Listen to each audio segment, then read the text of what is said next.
Dans les forêts profondes de Jadiel, un phénomène intrigue les chercheurs depuis des générations.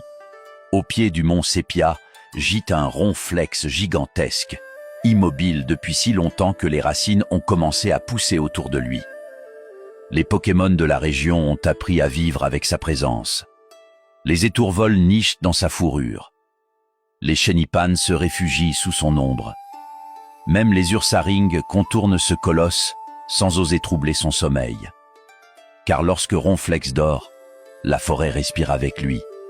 Mais un mystère demeure. Pourquoi ne se réveille-t-il jamais?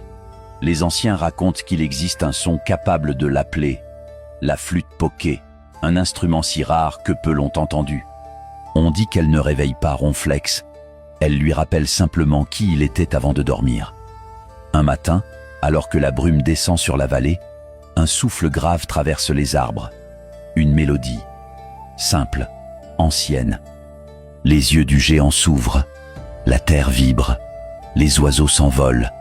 Ronflex se lève, comme tiré d'un rêve trop long.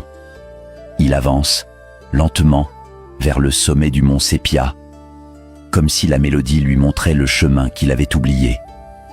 Lorsque la note finale retentit, Ronflex s'assoit, regarde l'horizon, puis s'endort à nouveau, paisible. Dans les forêts de Kanto, certains Pokémon vivent, chassent, survivent. Ronflex, lui, il préfère dormir. Ainsi s'achève ce 5e épisode des archives du professeur Chen.